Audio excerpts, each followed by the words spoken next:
Bismillahirrahmanirrahim. Assalamualaikum warahmatullahi wabarakatuh.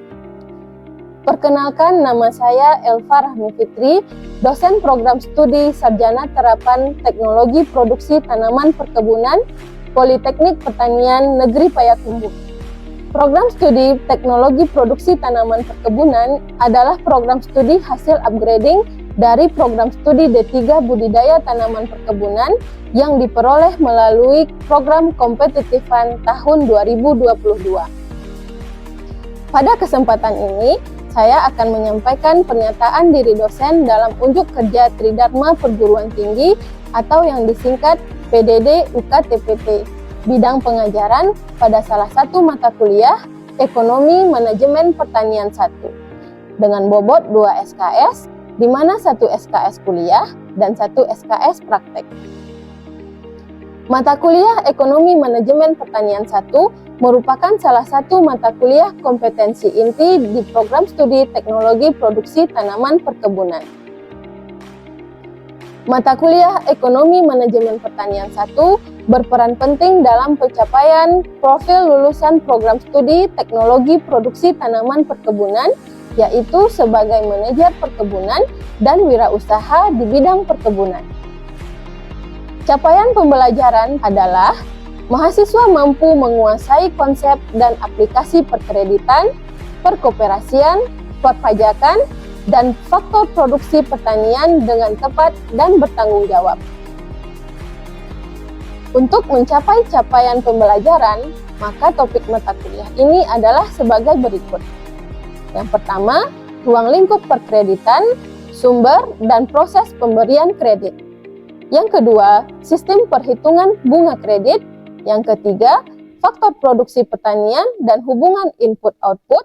Yang keempat, kurva produksi dan elastisitas produksi. Yang kelima, ruang lingkup dan bentuk operasi. Yang keenam, pajak pertambahan nilai. Yang ketujuh, pajak penghasilan.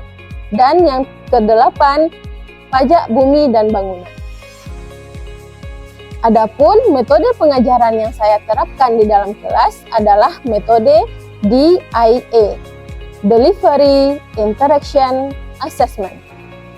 Delivery, bagaimana saya memberikan atau mentransfer materi di dalam kelas.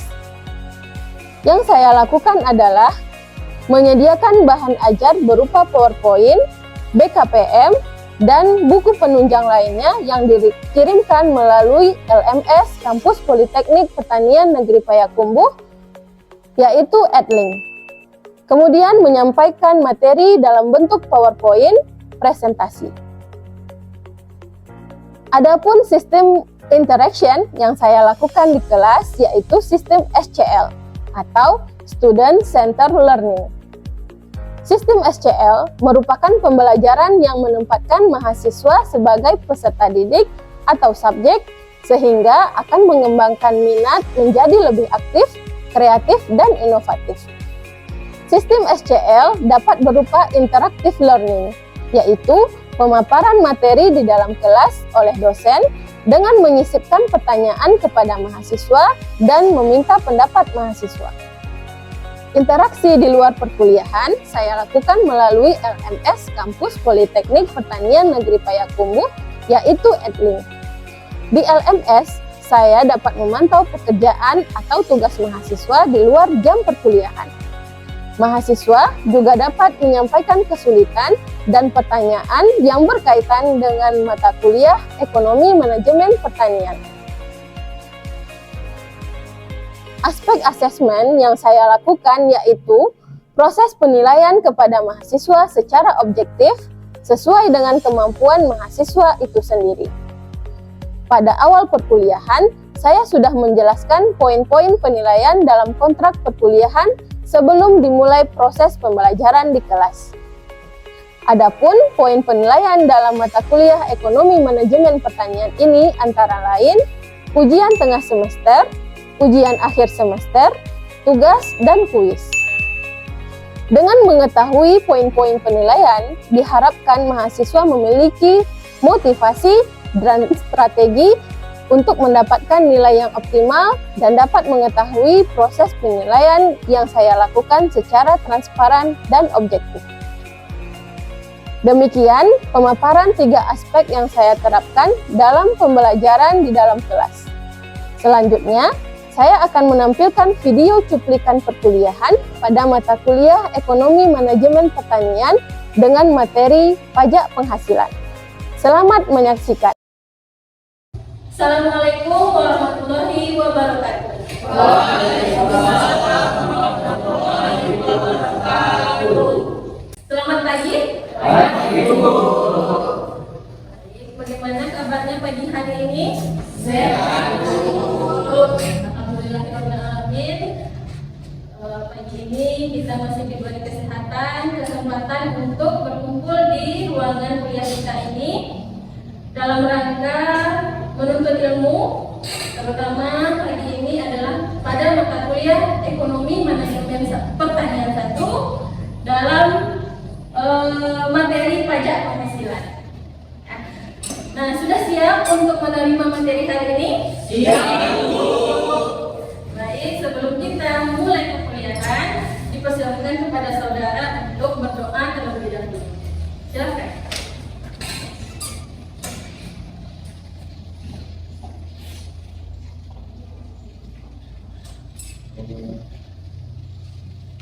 Baik, seperti yang sudah saya sampaikan bahwa materi kita pada pagi hari ini adalah pajak penghasilan.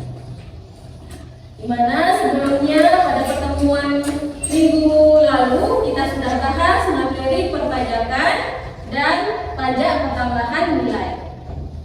Nah, sekarang Ibu mau bertanya mengenai materi yang lalu. Siapa yang masih ingat apa itu perpajakan? Silahkan angkat tangannya dan sebutkan jawabannya. Saya, Bu. Ya, silakan. Jadi, Bu, perpajakan adalah iuran dari rakyat kepada negara yang digunakan untuk membiayai anggaran negara atau pemerintah setempat, Bu. Baik, terima kasih Aldi. Nah, jadi itu mengenai pengertian dari perpajakan. Bahwa perpajakan itu adalah iuran rakyat kepada negara. Nah, gimana sifatnya itu memaksa. Ya, jadi kita itu sebenarnya membayar pajak itu dalam keadaan terpaksa, ya kan? Nah, tapi kita punya mendapatkan umpan balik atau manfaat, walaupun tidak secara langsung. Ya, dimana contohnya, misalnya kita membayar pajak itu kegunaannya adalah untuk membangun jalan tol, membangun sarana umum, misalnya sarana pendidikan. Nah, itu kita mendapatkan atau merasakan manfaatnya, namun tidak secara langsung. Ya, jadi itu yang disebut dengan perpajakan. Nah, berikutnya kita masuk pada pajak penghasilan. Ya. Nah, dalam materi pajak penghasilan ini, tujuan pembelajarannya adalah mahasiswa diharapkan mampu menjalankan konsep pajak penghasilan dengan benar. Ya, jadi nanti diharapkan saudara itu mampu menjelaskan apa itu pajak penghasilan, tentunya dengan benar. Kemudian ada beberapa indikator supaya mendukung tujuan pembelajaran kita, sehingga bisa kita menjelaskan apa itu pajak penghasilan. Yang pertama ada definisi pajak penghasilan, kemudian dasar hukum pajak penghasilan, subjek pajak penghasilan, tidak termasuk objek pajak penghasilan, tidak termasuk subjek pajak, penghasilan tidak kena pajak, dan tarif pajak penghasilan. Yang pertama, kita lihat apa itu pajak penghasilan. Jadi, pajak penghasilan itu juga diatur di dalam undang-undang. Sini ada tertulis pasal 1. Nah, nanti kita lihat dasar hukumnya. Ya, di dalam undang-undang tersebut dia menguraikan bahwa pajak penghasilan itu adalah pajak yang dikenakan terhadap subjek pajak atas penghasilan yang diterima atau diperolehnya dalam tahun pajak. Nah, di sini di dalam definisi ini ada beberapa yang bisa kita uraikan. Yang pertama, pajak. Dan sudah kita sampaikan tadi bahwa kita sudah tahu apa itu konsep pajak. Kemudian yang kedua ada subjek pajak. Ya, sebagaimana materi terdahulu, perpajakan itu yang paling penting di dalamnya adalah ada subjek pajak dan ada objek pajak. Ya, di dalam pajak penghasilan, subjek pajak yang disebut adalah orang pribadi atau badan. Kemudian objek pajak.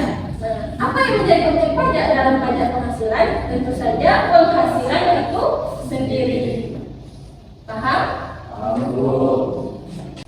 Nah, ini adalah undang-undang yang mengatur tentang pajak penghasilan, yaitu Undang-Undang Nomor 7 Tahun 1983 tentang pajak penghasilan. Ya, undang-undang ini sudah mengalami beberapa perubahan. Ya, ada beberapa peraturan tentang pajak penghasilan yang diubah. Ada beberapa kali perubahan dan terakhir itu diubah pada Undang-Undang Nomor 7 Tahun 2021 tentang harmonisasi peraturan perpajakan atau disebut dengan HPP. Ya, kemudian kita lihat subjek pajak. Ya, subjek pajak seperti sudah Ibu bilang sebelumnya, kalau subjek pajak penghasilan itu adalah orang pribadi dan badan. Ya, badan itu termasuk institusi, organisasi atau perusahaan. Subjek pajak juga bisa dibedakan menjadi dua.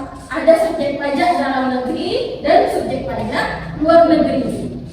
Nah, mari kita lihat mana yang menjadi subjek pajak tersebut. Yang pertama, subjek pajak dalam negeri. Siapa sih yang dikatakan subjek pajak dalam negeri? Nah, kita lihat yang pertama, orang pribadi. Orang pribadi, seseorang yang bagaimana yang dikatakan dia sebagai subjek pajak? Seseorang yang bertempat tinggal atau berada di Indonesia lebih dari 183 hari dalam waktu 12 bulan. Nah, kita lihat siapa saja subjek pajak dalam negeri yang dimaksud di sini. Yang pertama, orang pribadi. Orang pribadi yang mana? Seseorang yang mana yang merupakan wajib pajak penghasilan di dalam negeri, yaitu seseorang yang bertempat tinggal atau berada di Indonesia lebih dari 183 hari dalam 12 bulan. Atau ya, dalam suatu tahun pajak berada di Indonesia dan mempunyai niat untuk bertempat tinggal di Indonesia. Sedangkan badan atau organisasi atau perusahaan itu adalah yang didirikan atau bertempat berkedudukan di Indonesia. Nah, jadi itulah subjek pajak dalam negeri yang dimaksud. Kemudian subjek pajak luar negeri. Ya, ada orang pribadi, ada badan. Orang pribadi adalah orang yang tidak bertempat tinggal di Indonesia atau orang yang tidak berada di Indonesia lebih dari 183 hari dalam 1 tahun. Ya, kemudian badan yang tidak didirikan dan tidak bertempat kedudukan di Indonesia. Namun dia subjek pajak ini menjalankan usaha atau kegiatan melalui badan usaha tetap di Indonesia. Kemudian dia yang mempunyai atau memperoleh penghasilan dari Indonesia, namun bukan dari menjalankan usaha melalui kegiatan badan usaha tetap di Indonesia. Nah, itulah yang disebut dia subjek pajak luar negeri. Ya, berikutnya kita harus tahu objek pajak penghasilan. Ya, bagaimana sudah kita awali tadi bahwa objek pajak penghasilan tentu adalah penghasilan itu sendiri. Namun penghasilan mana yang diberikan atau yang diwajibkan untuk dibayar pajaknya? Ya. Nah, kita lihat dulu penghasilan itu apa? Penghasilan itu adalah setiap tambahan kemampuan ekonomis yang diterima oleh wajib pajak. Kemudian dia berasal dari Indonesia ataupun dari luar Indonesia.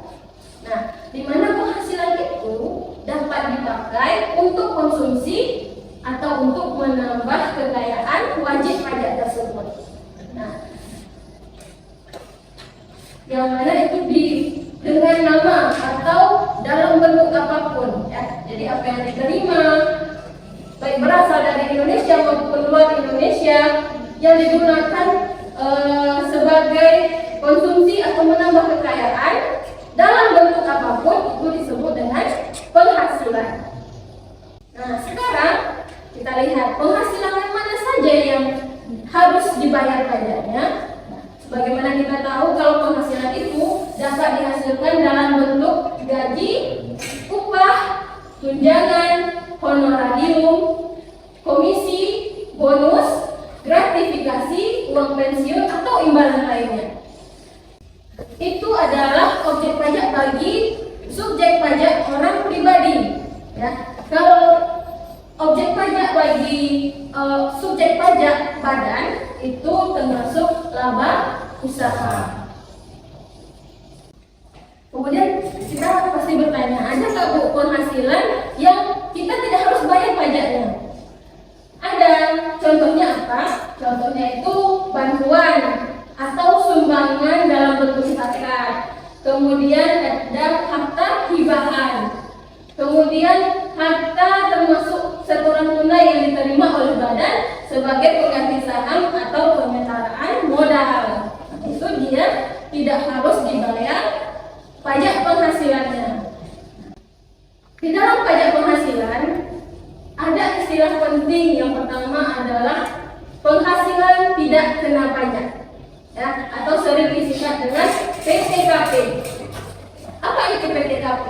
PTKP adalah jumlah pendapatan wajib pajak pribadi yang dibebaskan dari PPh pasal 21. Ya, jadi pajak penghasilan orang pribadi itu dibahas dalam pasal 21. Ya, PTKP itu adalah pendapatan wajib pajak pribadi yang dibebaskan dari PPh. Jadi jika seseorang menerima penghasilan sebesar PTKP atau di bawahnya, dia tidak wajib membayar pajak.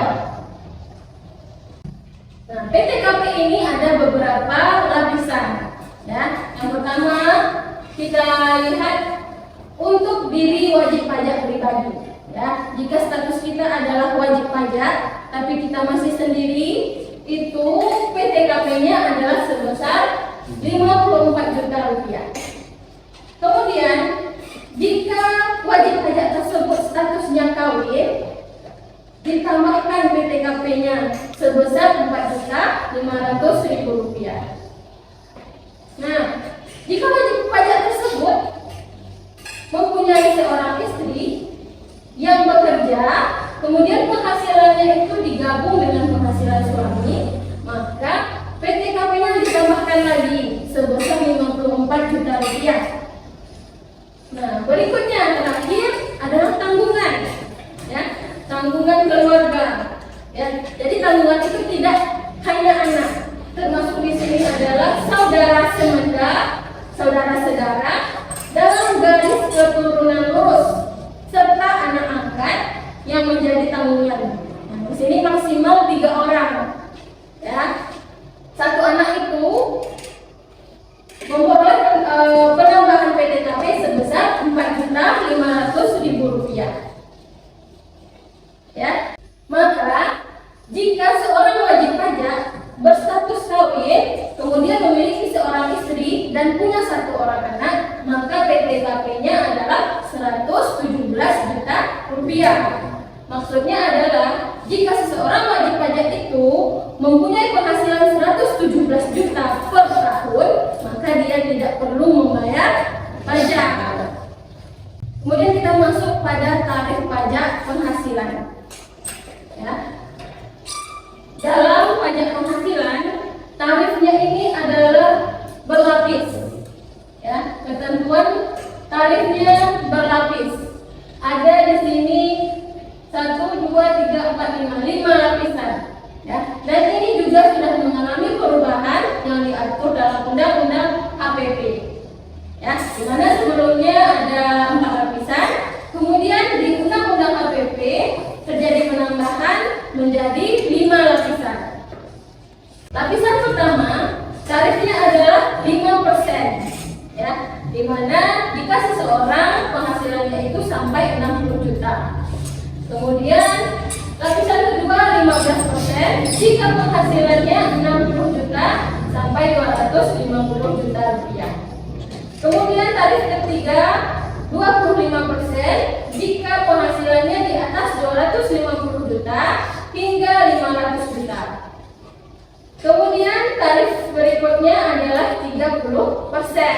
Nah, ini jika pendapatannya 500 juta sampai 5 miliar. Nah, sedangkan jika pendapatannya di atas 5 miliar, dia lapisan tarifnya yang kelima yaitu 35%. Jadi, lapisan tarif yang diterapkan pada pajak penghasilan ini disebut tarif progresif, di mana setiap adanya kenaikan pendapatan, maka tarifnya juga naik. Berikut ada beberapa ilustrasi perhitungan pajak penghasilan bagi orang pribadi. Ya, bisa kita lihat. Yang pertama, penghasilannya 5 juta rupiah per bulan. Nah, kemudian di sini ada ilustrasi perhitungan pajak penghasilan bagi orang pribadi. Ya, di sini diketahui bahwa penghasilan per bulan seorang wajib pajak itu adalah 5 juta rupiah. Berikutnya kita lihat ilustrasi perhitungan pajak penghasilan bagi orang pribadi. Di sini diketahui bahwa penghasilan per bulan seorang wajib pajak adalah 5 juta rupiah. Kemudian penghasilan per tahunnya 60 juta rupiah. Kemudian PTKP sebesar 54 juta rupiah. Kenapa 54 juta? Di sini ada simbol PK garing 0. Ini artinya wajib pajak tersebut dia adalah wajib pajak pribadi dan statusnya pelajar, sehingga PTKP-nya 54 juta rupiah. Berikutnya penghasilan kena pajak atau PKP. PKP ini diperoleh dari pengurangan antara penghasilan dengan PTKP, sehingga PKP-nya 6 juta rupiah. Nah, kalau kita lihat di sini, PTKP itu dia berperan sebagai pengurang dari penghasilan seseorang wajib pajak, sehingga penghasilan yang dikenakan pajaknya hanya 6 juta rupiah. Nah, berikutnya perhitungan pajak penghasilannya. Ya, karena penghasilan kena pajaknya adalah 6 juta, maka dia hanya terkena tarif pada lapisan pertama, yaitu sebesar 5%. Nah, sehingga pajak yang harus dibayarnya setiap tahun itu 300.000. Nah, begitu penerapan dari pajak penghasilan orang pribadi. Sampai di sini paham? Ada yang mau bertanya? Saya Bu. Baik, terima kasih untuk waktunya. Saya ingin bertanya, mengapa saya harus membayar pajak penghasilan? Terima kasih. Baik, terima kasih Feby atas pertanyaannya. Pertanyaan yang sangat bagus sekali ya. Baik, sebelum Ibu menjawab, nah Ibu kasih kesempatan kepada kita semua yang punya pendapat kira-kira kenapa kita harus membayar pajak penghasilan. Siapa yang bisa menjawab? Ibu, mungkin sedikit bisa menjawab dari pertanyaan teman kita tadi, Bu. Menurut pendapat saya, Bu, mengapa kita harus membayar pajak, yaitu karena dengan kita membayar pajak itu kita dapat menambah pendapatan dari suatu negara dan juga menambah infrastruktur dari suatu negara tersebut, Bu. Mungkin sekian, Bu. Nah, itu tadi pendapat dari Fahris bahwa kita membayar pajak itu adalah untuk menambah pendapatan negara. Kemudian pendapatan negara itu digunakan untuk membangun infrastruktur sehingga kita bisa menikmatinya. Ya, jawaban yang bagus sekali. Ya, jadi sebagaimana kita tahu bahwa pendapatan negara yang paling utama itu berasal dari pajak. Ya, rata-rata pendapatan negara melalui pajak itu adalah 78%.